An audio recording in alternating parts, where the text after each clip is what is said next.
I really resonate to the idea that joy and suffering are inextricably intertwined.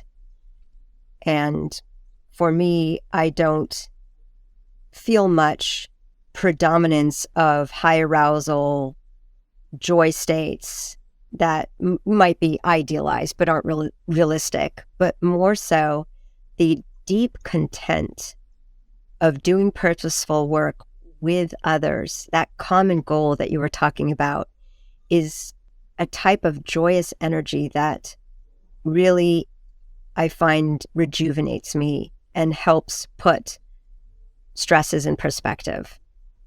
And so I most definitely have situations that I can never change, that bring me sorrow, sadness, and that actually is something that helps me refocus on what I do have.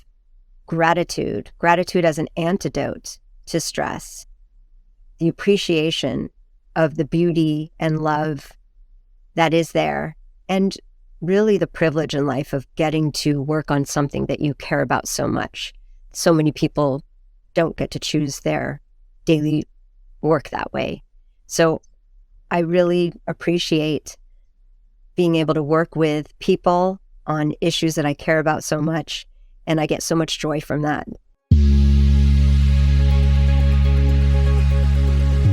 Greetings and a warm welcome back to Intersections, where our aspiration is to dissolve the boundaries between science and spirituality, East and West, profit and purpose, inner and outer, any of these confining silos that limit us from seeing life to its fullest possibilities and seeing our own potential to its fullest possibilities. Today I have in our midst Dr. Elissa Epel, who in so many ways epitomizes this quest for intersecting, of dissolving boundaries. And you will see why as we get into the conversation. She is a scientist, but with a very deep spiritual core. She is someone who's been able to dissolve these boundaries between the present, the here, the now, and the physical signals we are getting today, and the future, the decades forward into a life where, our aging process, for example, might manifest. Dr. Epel is the professor and vice chair in the Department of Psychiatry and Behavioral Sciences at the University of California in San Francisco. She is an internationally renowned health psychologist. She has conducted pioneering research into how stress impacts our health, all the way down to the cellular level. Her award-winning research has been featured in TED-Med, the New York Times, the Wall Street Journal, and many TV and science documentaries.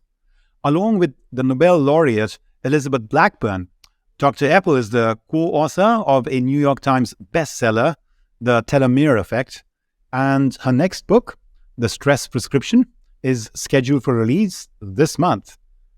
So, Dr. Epel, it is a joy and a pleasure to have you in our midst. I just love the name of your podcast because it just describes what we should be talking about these days instead of siloed information. Really the full picture, as full of a picture as we can get of reality and of how humans need to be guided at this moment in time.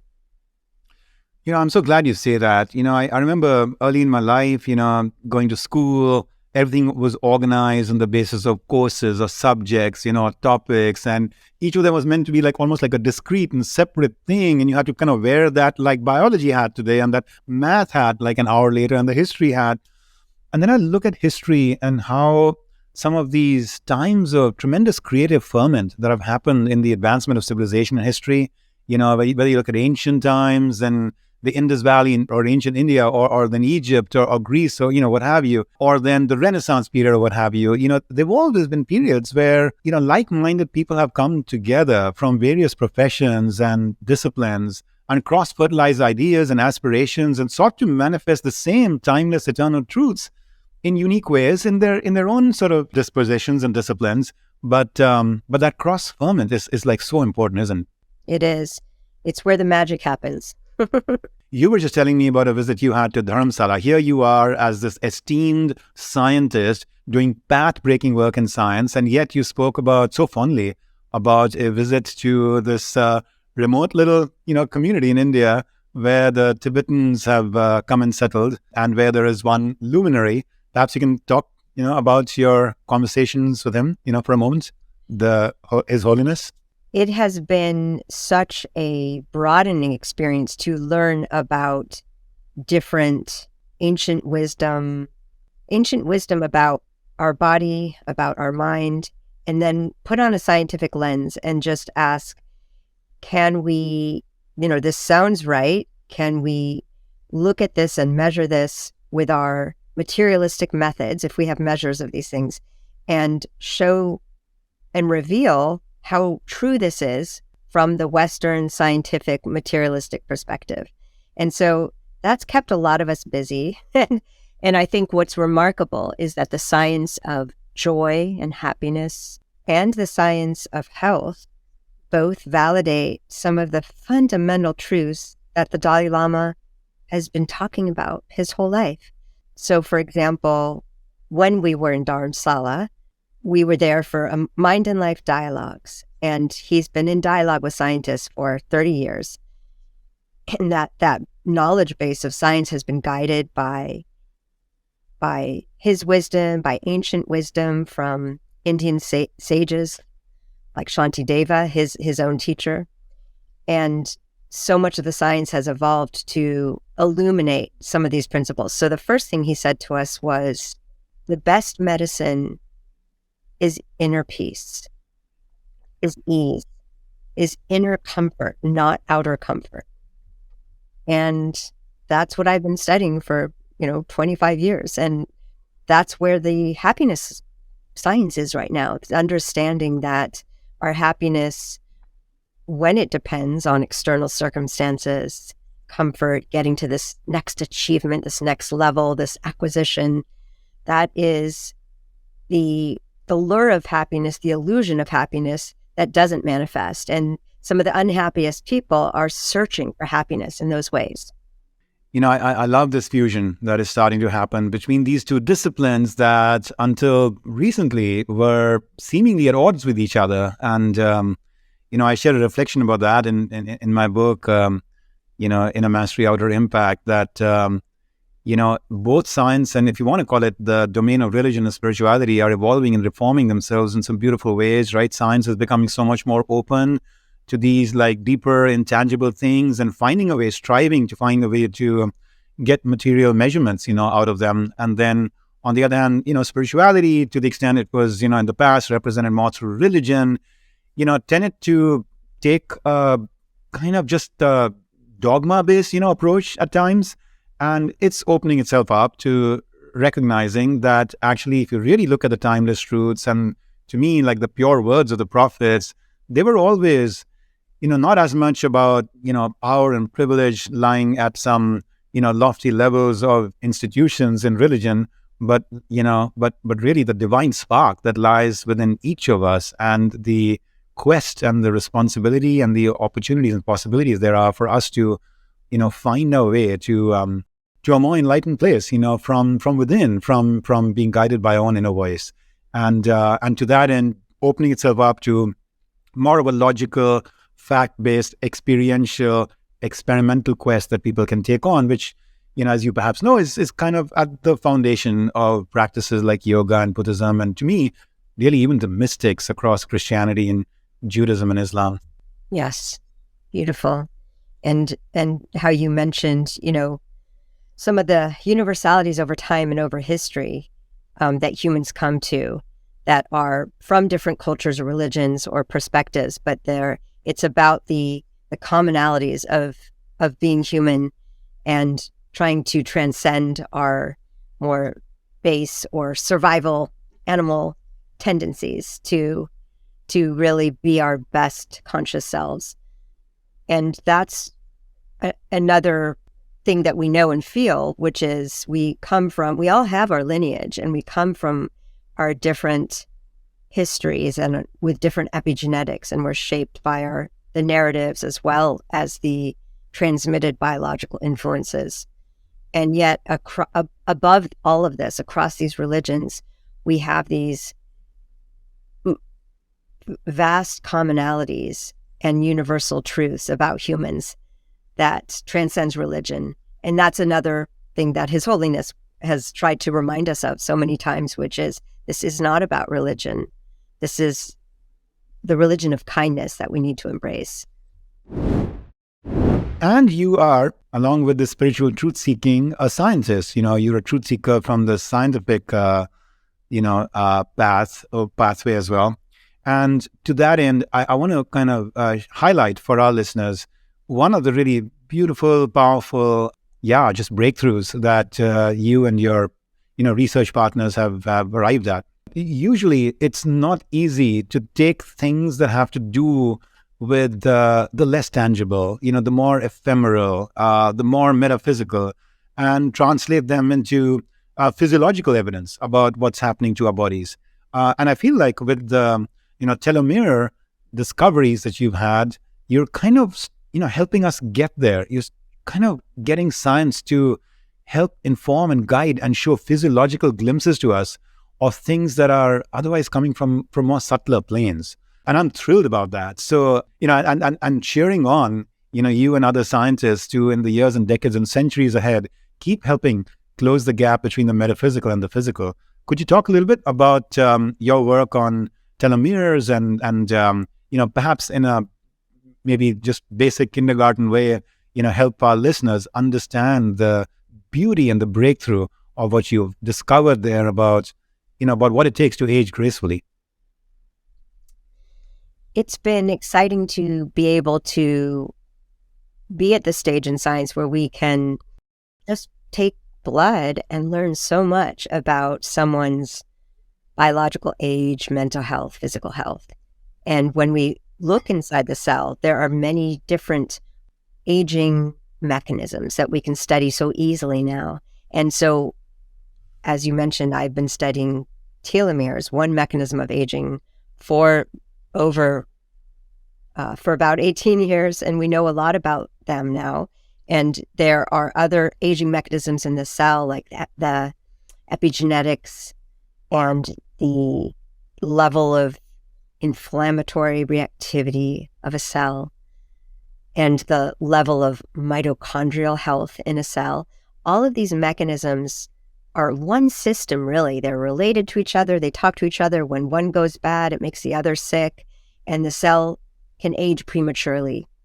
And so it is, they tend to tell the same story. And the story is that when we are exposed to chronic toxic stress that goes on, or traumatic stress, and we are imprinted with some post-trauma symptoms, especially during childhood, these are related to accelerated aging according to our telomere length, according to our epigenetic clocks, and often our level of inflammation as well. And we recently, several years ago, looked at the mitochondrial activity and found that chronic stress dampened those batteries in our cells, the energy that we depend on for everything, for stress and for every move we make. So we're just so fundamentally wired from and connected from the cell, from the molecular mechanisms happening in our cells, all the way to our mind states. The hard part has been, well, what can we measure about our consciousness and mind states? And so we do the best we can. Neuroscience has been very illuminating about brain pathways and brain structure. And then we can try to measure things like mind wandering. I've been measuring positive and negative mind wandering. How much are you present and engaged in what you're doing versus how much are you not, somewhere else, paying attention to thoughts like, I wish I was somewhere else. It's a form of suffering, really. And that is related to shorter telomeres, to have a lot of that negative mind wandering. The meditation field has been really making a lot of progress. We will always be hindered by the fact that we can teach people meditation, but we don't know what is happening in their mind during it and how to measure states of consciousness and mindfulness. So we have our measures, they're limited, And we do pretty well given what we can measure. But of course, we're missing aspects like, what does it mean to be grounded and embody our emotions, and to really be in touch with our emotional state, to read our emotions in our body? We know these are important. We know these are contemplative. This is training that we get from contemplative wisdom that helps us navigate stresses in life. And I think some of the very interesting edges of how we can understand the mind-body connection better are really going to understanding how much do we feel interconnectedness with the world versus in a small self state when we're ruminating, and anticipating the threat state. It's really a barrier to us seeing reality as it is, and seeing how we're connected to both to our body, to each other, and to the earth. And that just the concept of interoceptiveness has also become quite important in mind-body medicine. The ability to be aware of our body states and be able to report them. And that's yet another skill that meditators are very good at. They're training in interoceptive awareness. Yeah, I'm trying to unpack. There's so much that you've just shared. It seems like from what you're saying, as we get to higher levels of attunement and awareness, it starts to harmonize and in touch. First with our own bodies as perhaps the initial first home, that our spirit is, settled into. And then from there in our communities and the world at large, right, at some level.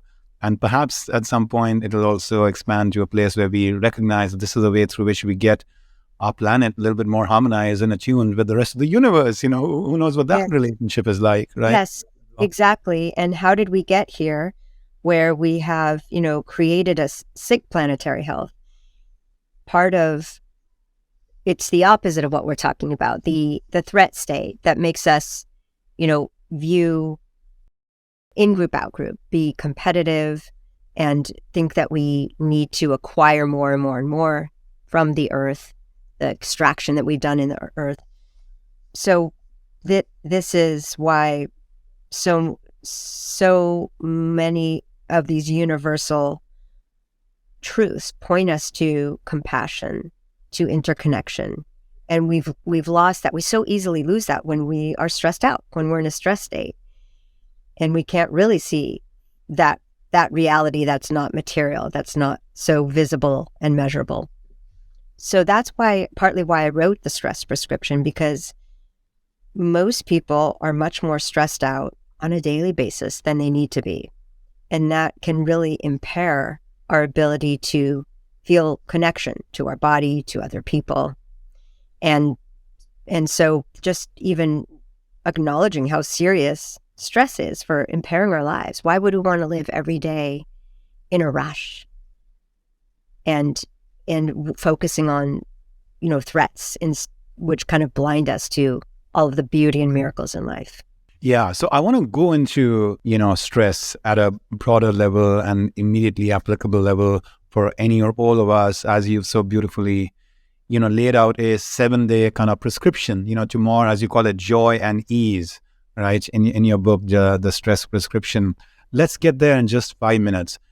Before we get there, just to close out on this topic of the telomere research and aging. One of the things I find very valuable there for us to reflect on, regardless of the age we're at today, and some of our listeners could be in their teens or 20s, is that, we're all going to face that moment. We're all going to face that moment. And it's so easy to just deflect that kind of thinking, or, think that that's a different group of people. That's my grandparents, that's my parents. It's not me, it's not me. And I sometimes use this analogy, with my students. I say, imagine if, I was a travel agent. I came to you and I said, like, hey, COVID is, wrapping up. Now you can travel again. And there's this amazing Disney-like amusement park that I can send you to. And, let me tell you what you're going to get there if you were willing to go there, and you'd start there, and then this amazing ride will come. And then after that, you can have this beautiful walk. And then there'll be this parade. And then there'll be this amazing ride. And they'll say, oh, wow, really? Yeah, okay, cool. And then there'll be this lunchtime, this beautiful, bountiful lunch. And then there'll be this. And And then in the last hour, things will happen, and then you leave, and they'll might ask me, okay, well, what things will happen? No, we don't want to talk about it. No, but what things will happen? No, you'll enjoy the rest of your time. Then it'll be an amazing time. Let's not talk about the last hour. Oh, no, I want to hear about the last hour. Like, wouldn't you want to know about the last hour? And what if they say, oh, in the last hour, you'll lose a lot of people in your friend circle who were there with you, and it might be a struggle. There might, in fact, be a little bit of pain. There might be a lot of pain. And so you leave then with just a lot of pain. Who would want to go on that ride? All of us would say, forget the rest of the joys. I mean, I don't want to end with an hour of torture.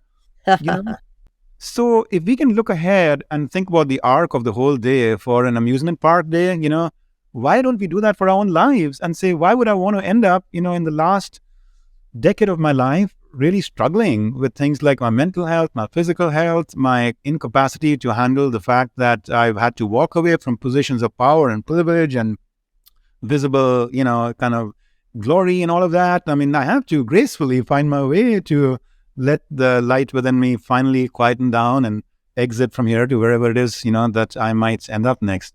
Why don't we pay attention to that as much? So I love that about your work, that, your earlier work. I know that you broadened it to really think about this in a much more immediate context for us, but that's important too, isn't it? For us to be planful and anticipating. I mean, that's the whole Buddha story. The three great signs, right? Prince Siddhartha, and there he was, a prince doing really well, cruising through life, beloved wife and son and loving parents and power ahead of him. And then he saw old age, disease, and death. And just seeing that in others, he anticipated, oh, wow, that's going to come to me too at some point. I didn't realize that. But if it is, then I need to find an answer to making that process be something that is joyful and something I can embrace and accept and perhaps even move on from.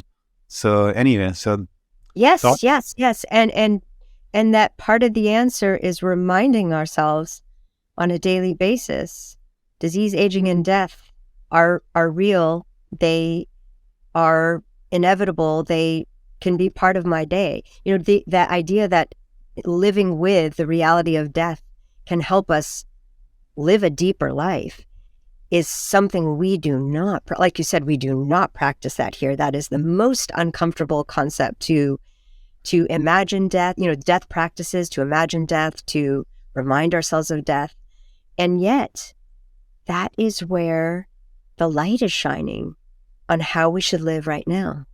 Do you use death practices? And how often do you think of the impermanence of this life with this body?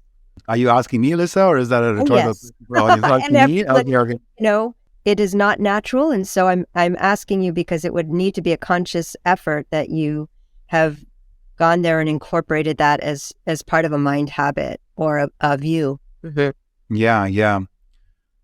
I was very young when I got very fascinated by death. India is a culture where it's a little bit more sort of comfortable, and kind of out there. And, even the way we basically deal with the process of cremation, for example, it's a very, direct experience, very visceral experience, I lost my father a few years ago, and, I remember that moment where we are cremating his body, and then early the next morning you go to the cremation grounds, and as, members of the family in particular, because it still has a little bit of patriarchal kind of structures in it, the sons go. So I went, and I was picking up, his ashes, and there were even some little, remnants of bones that hadn't fully burnt out. And then you put them in a casket, and then you hold that, and you take that to a holy river in India, and surrender it there, so that his remains of his body are getting taken away by the spiritual waters.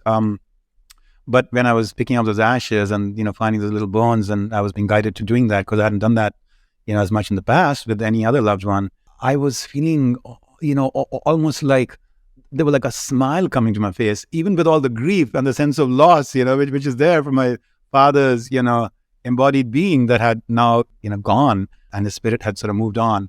But there was a smile coming to my face, like, Hitendra, do you realize how seriously we all take this body, and how seriously we all identify the individual with the body? And you have done it for your whole life. You identified your father's spirit with this body. And do you realize how in an instant it can be taken away?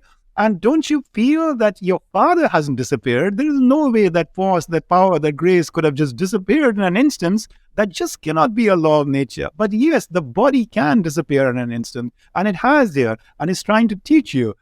So those are the thoughts that were going through my mind in that moment, and it was a beautiful lesson for me. It was a beautiful lesson for me just to be reminded of activating one's beliefs. I mean, I've always had these beliefs of the transference of the spirit, over time, but the impermanence of the body. But having to experience that is a powerful lesson. So yeah, I mean, I found in my life, I've actually written about it, the power of using death as as a teacher, as a way to constantly be reminded about looking for the timeless truths rather than the ephemeral. That's such a beautiful example of seeing his bones and that earth material. Is this my father? That's another way that I use to remind myself. I mean, these bones are earth. They're part of earth. They're not Elissa Epel, the construct of walking around with this body and this identity.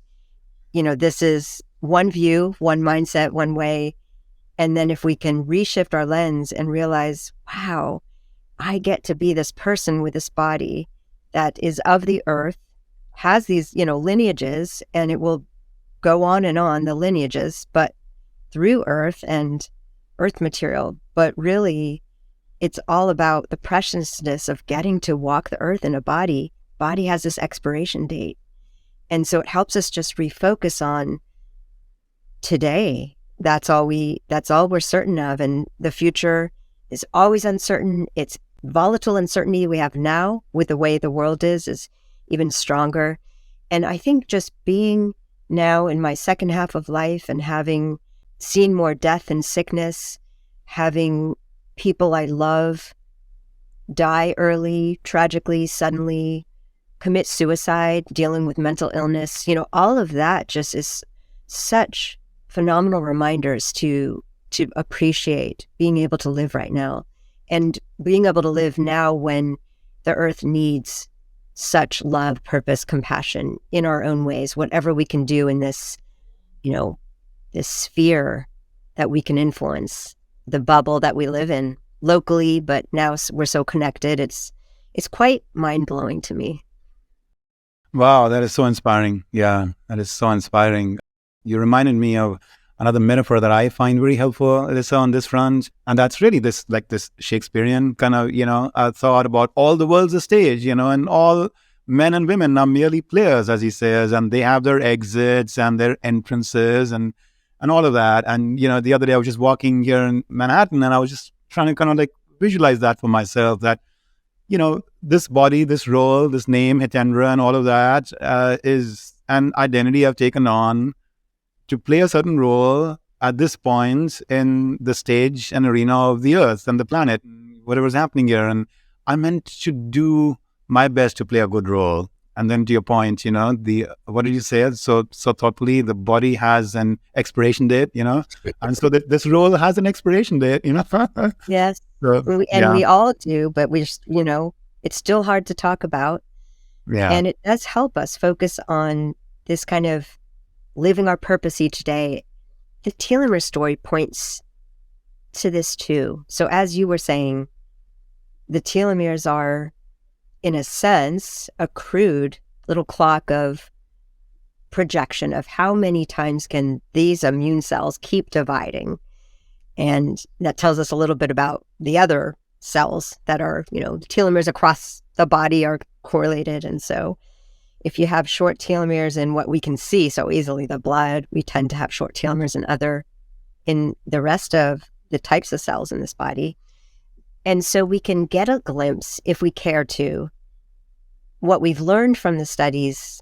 We know that health behavior is what's good for the heart, what's good for the brain, is good for the telomeres. So again, just an example of, it's really these forces of health, of feeling safe, of keeping down the stress response, the inflammation, the cortisol, the oxidative stress. These are the common path to staying well. And when it goes awry, when we have toxic health behaviors, or especially toxic stress, which shapes everything, shapes our health behaviors, we're creating this pro-aging environment.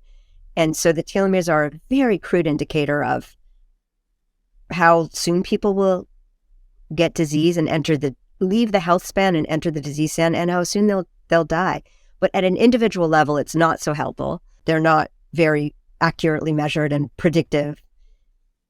And I haven't measured mine, but I do know I've had a lot of wear and tear on this car, on this body, and trauma and chronic stress and situations I can't control. And so it really helps me focus on the challenge of living your best life despite sadness, despite suffering, despite having situations that you can't possibly change that cause you sadness.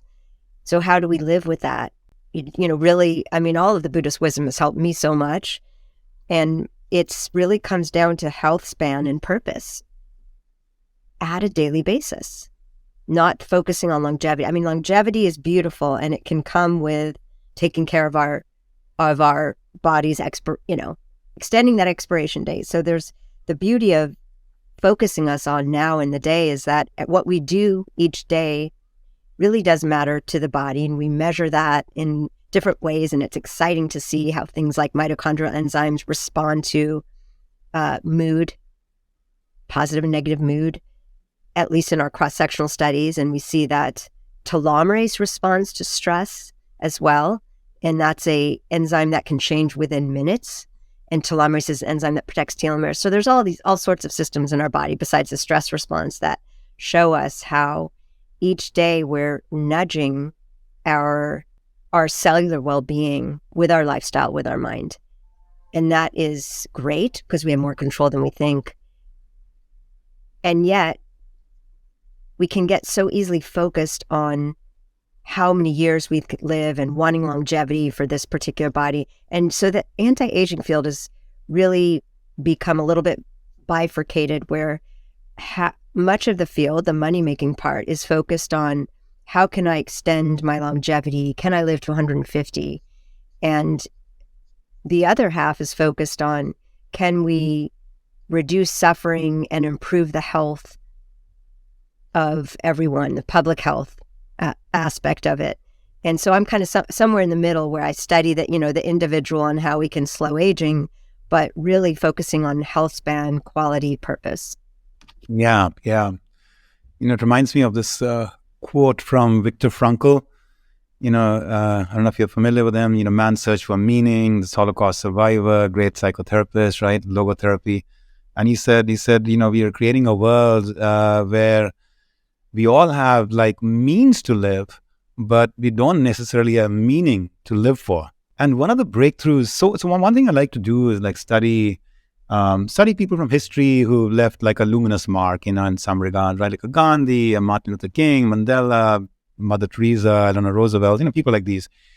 And one thing that struck me at some point in studying them is that, and which really changed my whole attitude towards life in some ways, is that I used to think that the ideal life is, like you said, a long life, and one where you work really hard, and then at some point you earn the right to retire, to play golf, to rest on your laurels, to bask in the glory of what it is that you've done, something. And then I guess the first transformation I went through is that I read this book on Michelangelo. I was in Florence after I got inspired. I read this book on Michelangelo, and I saw how he kept striving to do his life's best work up until his late 80s. And, I forget, it was late 80s or early 90s when he passed away, and he outlived 14 popes. And you still have these unfinished works of sculpture that he left behind, because for him, he'd found his passion. And after that, why would he not want to do that till his dying breath? He just wanted to constantly do that. So that was one aha for me, which is actually speaking, I got to find that kind of a purpose in life where I would want to do it in the best way I can until my dying breath, right? And then the next evolution of that, which has come about, is I saw with both people like Martin Luther King, Lincoln, Gandhi, they were, developing a lot of enemies, with the kind of positions they were taking for the quest they were going after. And so they were constantly, at threat, somebody might assassinate them. Gandhi was, for example, asked, how do you feel about the fact that, you could be assassinated for your views and thoughts and all that? And he said, I'm not afraid at all, because I know that basically at any point where the, creative power out there feels that whatever it is that he or she wanted from me, when that work is done, then they'll pull me away. Why should I be here for one more moment, after whatever it is of service that I had to perform is done? And if you think about it, Elissa, all three of these people, Martin Luther King, Lincoln, Gandhi, achieved a certain sort of milestone, right? Of course, it wasn't like the complete, ideal, perfect society that they wanted to create, but he achieved a certain milestone, right? Lincoln had his moment with the Civil War coming to an end, the Union Army, arriving at that victory, the Congress being able to pass a constitutional amendment, right, to abolish slavery. Gandhi seeing India through to peaceful resolution of his independence struggle. And then, there was like all this warring and bloodshed going on in Hindus and Muslims, but that was calming down, at the time that it was 1948 now. And then Martin Luther King having achieved some phase, of that struggle for civil liberties. And then all three of them get nipped in the bud, their lives, right? Like relatively prematurely, they get taken away by an assassination.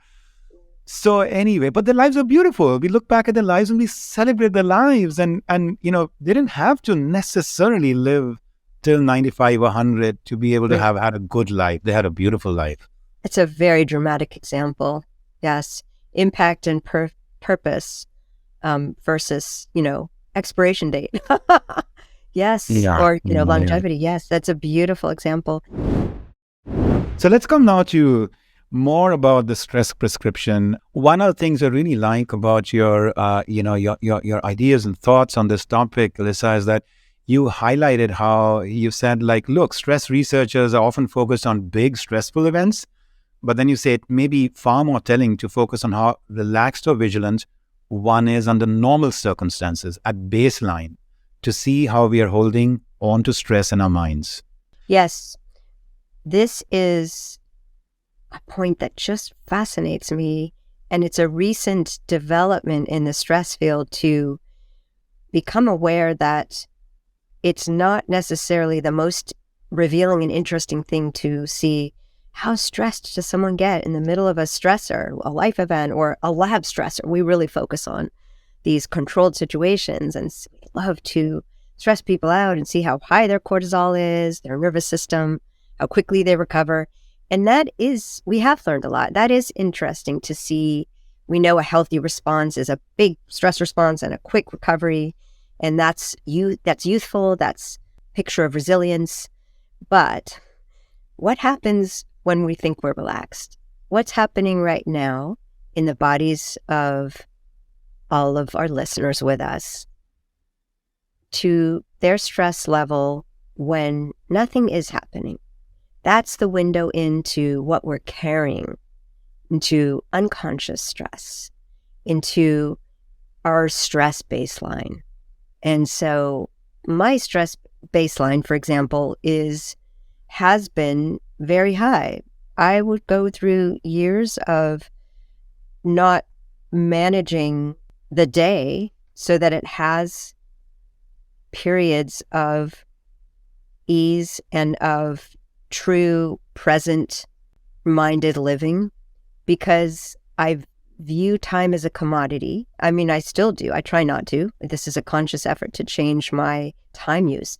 But, filling time so intensely to get more done. So many discoveries are made, so many roles we want to fill in life.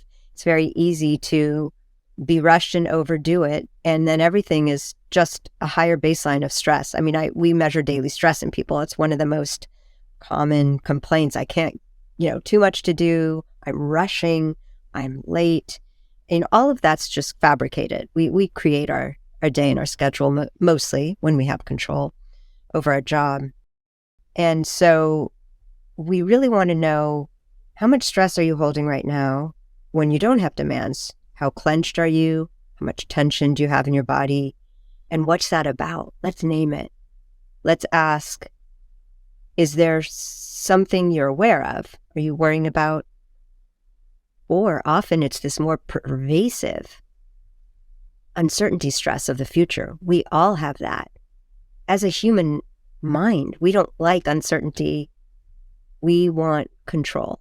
And so that is something that we can actually name and recognize, and then actually release some of that unconscious tensing up we have about the unknown future. And so that's a practice, that's a meditation, that's a check-in we can do several times a day. And it doesn't take long to just ask, What am I expecting right now? Can I actually breathe slower?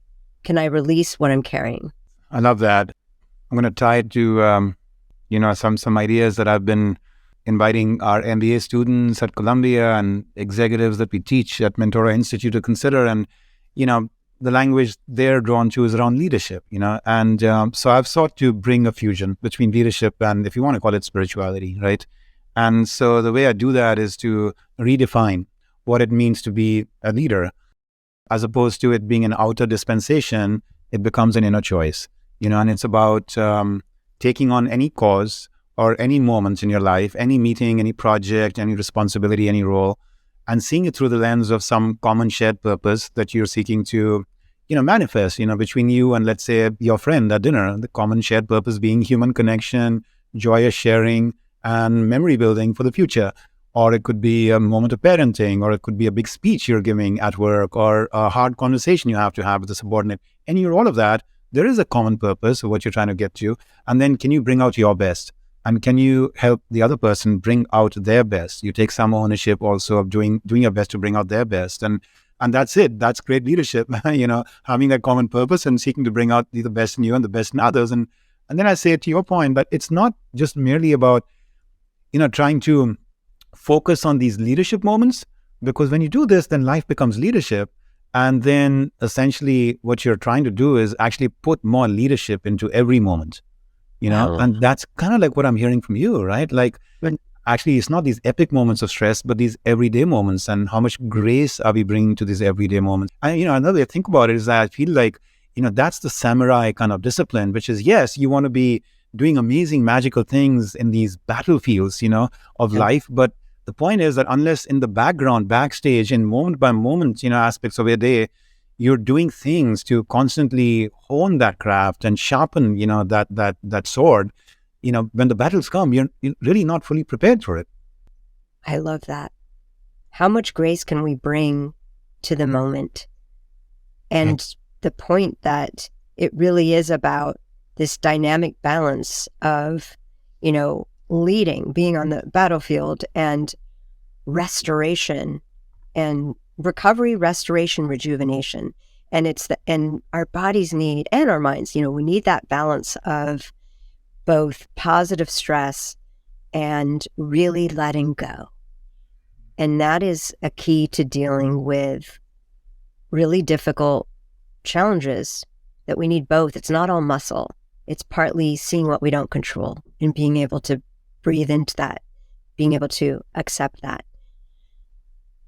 Something that came to mind when you were, we were talking about what does it mean, leadership and the way you've defined it. And so much focus on the common purpose, the connection, working together, heart connection.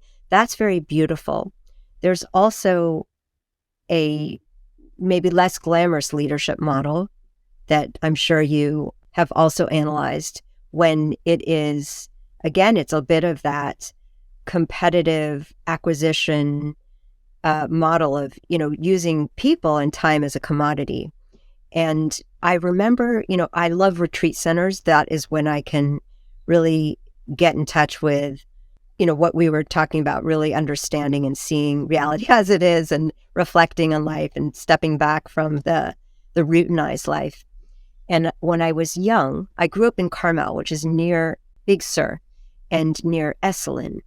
And I was in the hot spring tub with a bunch of adults who worked there for years and years.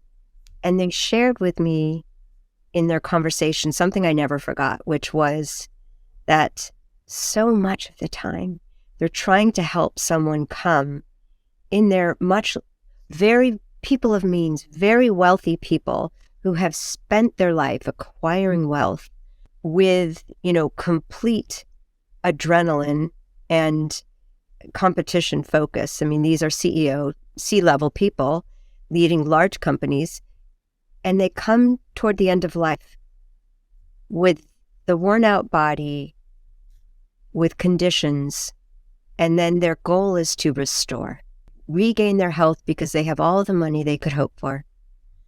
And the sadness of seeing that over and over, and and wanting to say to them, you didn't get the message early. You missed the boat. Those sacred moments in every day of spaciousness, of purposeness, of ease. Wow. How can you regain that? I have a bit of a more optimistic view, which is even in late life, every day matters, and we're just, health is so iterative that we can always make improvements. But it did just strike me of that pattern of, the loss to regain with the insight that came too late. Yeah. Wow, that is so powerful. That is so powerful. And I agree with you. I mean, I think we all have to embrace that paradox, which is on the one hand to do that fast forwarding and visualize and look at those periods of a life and get motivated and drawn to wanting to really, in a sense, like recalibrate the present moment in a way that will allow us to create a pathway towards a much more healthier outcome at that stage. And yet, on the other hand, regardless of where you are and what stage you are, be in a position to make peace with the past, right? And then just seek to maximize the possibilities of the moment, because the human spirit is just has so much capacity to renew itself, right? And regardless of what pathway you've had in life, there is at least the meaning and the possibilities left for what you're going to manifest. I mean, I'll give you an example. My father, I was very blessed to see when I was growing up, a deep spiritual quest that he and my mother took on and had a big influence on my own life. And at the same time, he came from a little bit of a command and control kind of a culture, both in the patriarchal system. I remember when we would go and sit on the dining table, if anybody was sitting there on the one end of it, he would say, you need to get up from there. That's the head of the family, that's my share, so there was that part to him. And yet, he was very sweet, very loving. And we had a beautiful, unfoldment over the course of our time together in our relationship. And at the same time, he also was in the Indian police. And so again, command and control was kind of the structure that he was used to. And therefore, he was used to exercising power as a way to help manifest whatever good purpose he wanted to in a given moment. And then as he was aging and retired and everything, he started to realize that thing just wasn't working as well, because people were not willing to, at this point, really just accept and agree, because it's coming from the force of authority, from him. And he had to build a new muscle, the new muscle, much more empathetic engagement and finding a way to tell the story in a way that actually appeals to the other person's sensibilities and values, meet them where they are, and sweetly and gently draw things out of his daughter or of me, etc.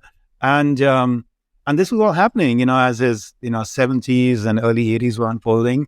And then I remember this one beautiful moment where one of the things his wife, my mother, had always wanted, from him is just more, more of a sense of, ornamentation in life, for her, like gifts that special days like birthdays and anniversaries mattered a lot. And, and he'd come from a very, very basic culture, growing up in really, kind of a, underprivileged community and, small village. I don't even really know what my grandfather's, vocation was, but it was very humble. And so there's one time after all these years of never really engaging with that, he, calls her in and he wishes her warm and happy birthday and hugs her and gives her a beautiful, lavish gift that, she was in tears, about that. And then he died like 6 days later, because that was his last, last few days on earth, which we were not aware of. It was actually, he was in, pretty good health. And he was in his mid-80s though, when that happened. So it was all very beautiful in many regards. But I use that story to tell myself that, a heart is always expanding, even until its last beat, And that's what you do. You help people see that there's an unlimited path of growth, that you don't just finish a degree and then you have, a knowledge expertise and that's it, that you're equipped for life. You say something really beautiful in your book. It reminds me of some things that I've heard from our mutual dear friend, Dr. Dan Siegel, as well, about the plane of possibility.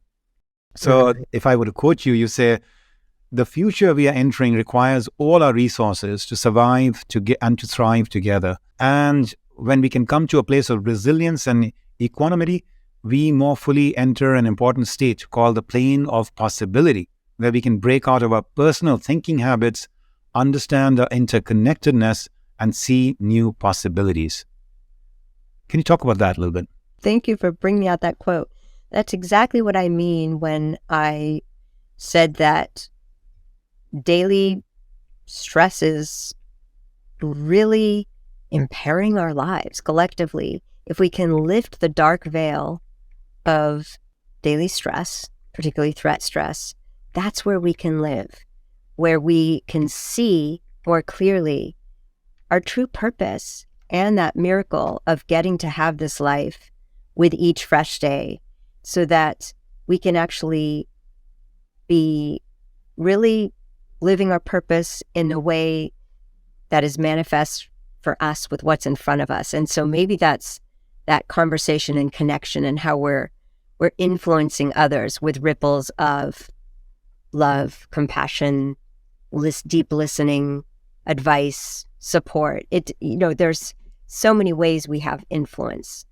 And so I love Dan Siegel's model of the plane of possibility, because we all have this possibility of living that deeper life and purpose. But if we're in a state of stress, we don't see it. And so we don't actually step into that plane and take the opportunities that are in front of us. And so there's this tremendous openness, an open field that is in front of all of us, that I really hope that I can step into more in my daily life. And my goal in the stress prescription, it's just simple daily practices, very short, but that nudge us into that state toward the plane of possibility, toward seeing reality as it is, with the sadnesses we have, with the pain and suffering, but equally or more so with the beauty of being alive, of nature, of our compassionate nature as humans. Seeing all of that in front of us, it's so easy to forget that and not see it. And of course, the news and the media, point us toward the threat stress mind, the dark veil, the waiting for the next thing to happen and wanting to be vigilant and prepared. Yeah. I love this thing. So what you're saying now is, this notion of like mastering stress is not just a critical requirement to survive, but really an enabler of thriving, right? This plane of possibility to me is really about maximizing the gain, not just minimizing the pain, in some ways.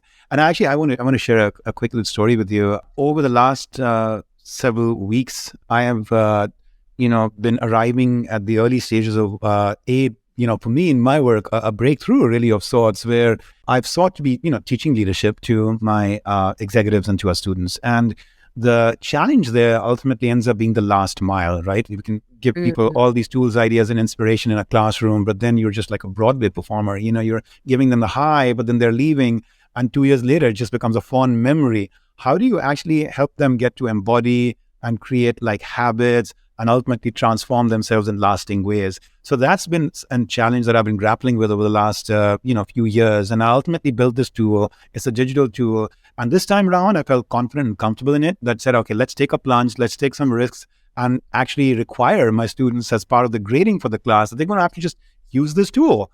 And they're going to have to use it 8 or 10 times. And what the tool does is that it invites them to take the things they've learned and then plan how they're going to engage in critical events in their life. So let's say there's a negotiation coming up with a business partner, or some set of interviews you're going to do, or some presentation you have to do, or something.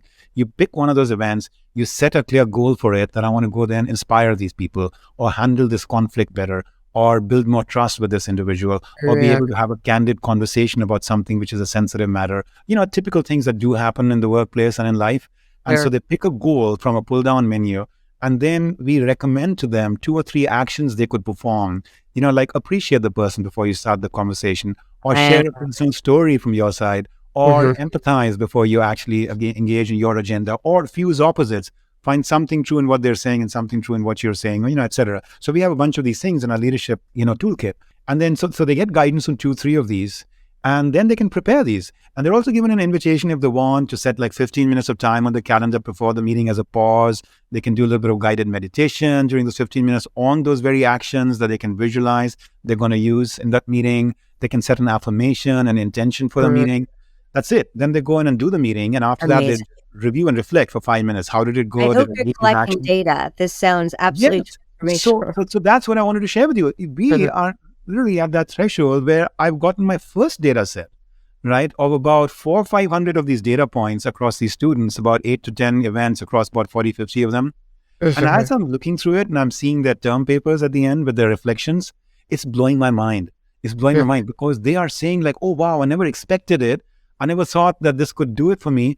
But I ended up having this breakthrough at the meeting. I never thought that I should actually bring kindness into this conversation, but I did. And this person opened up. And, I achieved just so much more than I would have otherwise, and et cetera, right? So I'm seeing all of this happen. And I wanted to share this with you because I think it perfectly plays, right, to almost like empirical evidence in support of this idea of the plane of possibilities. Yes. And Yes.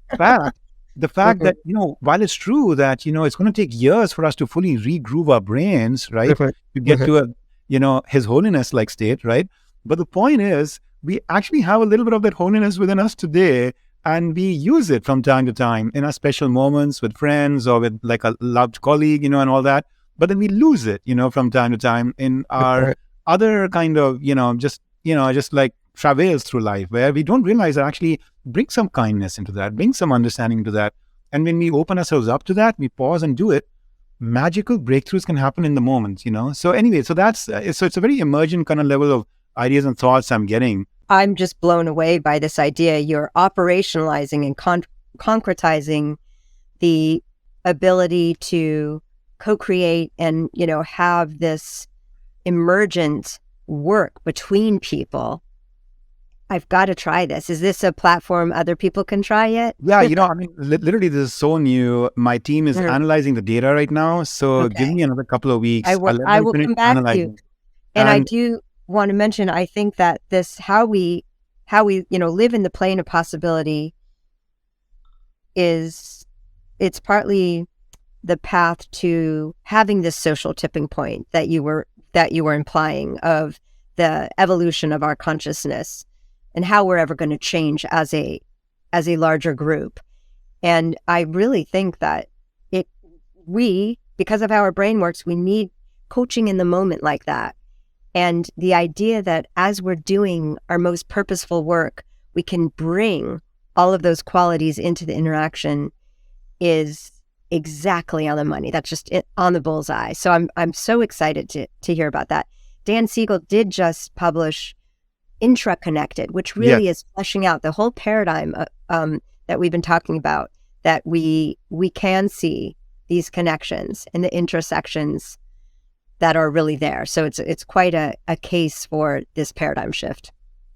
We need to strive to find ways to, combine forces, right? Come together and bring our best gifts and ideas and create some shared platforms through which, like you're saying, we can really work on scaling some of this. So I'm inspired by that, And thank you for tuning in to the possibilities that I'm seeing also in making more practical and just accessible, right? Like some of these ideas.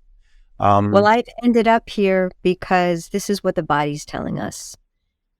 All of the health literature points to these aspects of emotional well-being, which includes spirituality, purpose, compassion, life satisfaction, quality social connections, all of these, joys in life that are what is promoting also our body's ability to stay well. And so they're just so connected. And so now, of course, all of our, our dependence on these qualities for saving us and other living species on the world. The world is going to survive, the planet, but these are the same qualities that drive positive health that we need to really save our species and save planetary health. It's all arrows are pointing in one direction. Yeah. Very powerfully put. As we get closer to the end of our time together on this podcast, first of all, I just want to highlight for our listeners, the power and prescriptive, potential of your book, The Stress Prescription.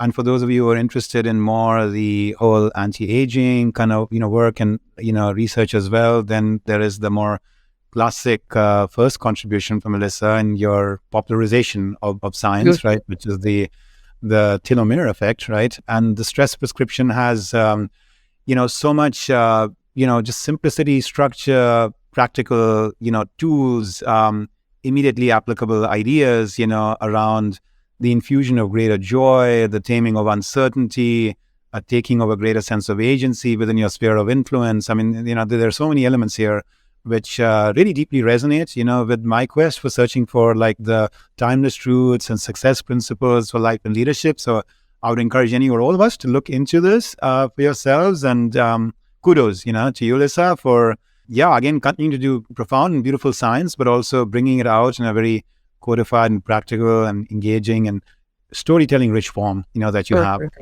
Thank you so much. Yeah. And I did finally develop a website, just put it up, and it does have, it has the 2 books and retreats, but it also has updated resources. So favorite timeless books and retreat centers, etc. We will share it with our listeners. If you want to just highlight any other ways that they can access your information, I'd love for them to hear that from you. Yeah. And what I meant was not my books. I do have the 2 books on there, but I also have resources for I see. For my teacher, who I've learned from. Yeah. Okay. Wonderful. So as we start closing this out, I'd love to turn the conversation a little bit more into your personal journey. By the way, I noticed you spent time at Woods Hole, and when I was studying at MIT, there was a friend of mine who was also at MIT, and there's this Woods Hole Institute, which is an MIT and Woods Hole collaboration, and he used to work there. So I'd made many trips there. I had fond memories of Woods Hole, in my time. Can you share with us just some insight into what made and makes Elissa, right? Like, so what were one or two of the most formative influences in your life that ultimately, when you look back and connect the dots, have led you to pursue this path of like a deep engagement with some of the most critical questions in humanity, a desire to serve and support and, advance, human well-being, and yet to do that from, a place of deep scientific rigor and also an embrace of the spiritual traditions. What were those formative forces that have, helped you get here? It is most likely this kind of fusion of the environments I was exposed to as a child. So my mother was a therapist who was deeply immersed in the human potential movement. So just being surrounded by, books from big thinkers about how we have so much unrealized potential that we can work toward and step into.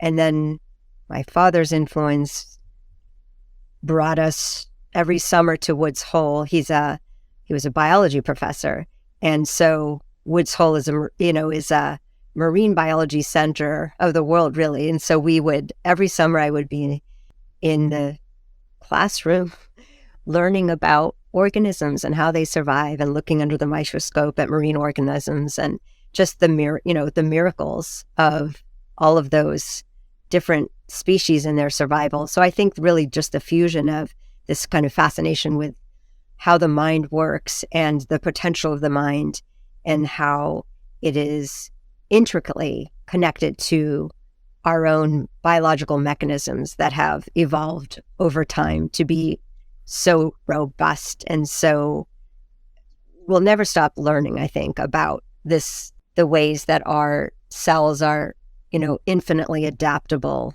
and how we age is just fascinating to me. It's always been a question of both curiosity about the mind-body connection, as well as delight and interest in how my own mind-body connection works. I remember discovering different exercises when I was young.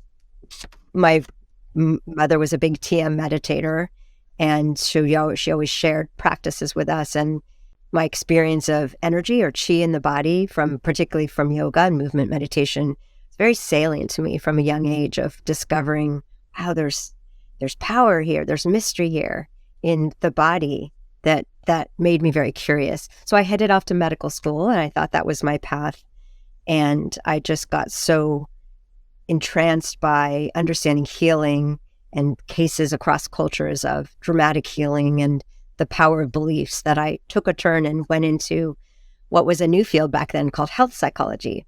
You have shared with us a little capsule of, the steps and pieces that have brought you to the present moment in this life. My hypothesis, since we're having a fairly open-hearted dialogue, Elissa, is that there is prior chapters to this. You're an old soul, and who knows what you've done in my kind of frame of thinking in past lives that led you to be drawn to that environment and those parents, and that capacity in this life to very quickly activate those impulses that are probably very deeply rooted in you to want to do this kind of work. And that's beautiful. Let's end our conversation then today, and I want to express collectively on behalf of my listeners and myself debt of gratitude to your parents for having been who they are and for having raised you in the way they have, that is now manifesting into so much support and help for so many in the world. Thank you so much. Well, my main hat is humility about what we can and can't know, and so I will say I love your comment, and I have no judgment, no opinion, no insight except for the mystery of understanding our existence, our transmission across deep time, and just humility. And I don't have answers, but I love to know that all of these are possibilities. Yeah. That's a beautiful response. It's a beautiful response. I, in fact, in my book, I talk about how I have been benefited by, the contrarian belief that we only live once. Because sometimes when you think in reincarnation terms, you can get a little lazy to say, I've always got my next life and my next life to reform myself, And then when you think about it, no, I only have this life. As Hitendra, in the year 2022, I only have this moment. This moment will not come. Maybe another life will come, but not this moment. So actually putting on that more finite frame can actually be an activator of a greater sense of just deference and appreciation for maximizing the possibilities of the moment, And you just said something that I try to hold on to, which is so true, undeniably true, that helps us with our understanding of reality and impermanence, which is this moment will never come again. Yeah. This day. Yeah. It's absolutely unique, and it will be gone. And so there's the plane of possibilities right in front of us. So beautiful. And I wanted to end by inviting you to take one of the crown jewels in your book, Stress Prescription, which is your focus on helping us also think in the right way in our relationship with joy. And you share the story about this beautiful man, Brian, right, who you've known and who I think speaks to that very thing that you talked about sanctifying the moment, sanctifying the day.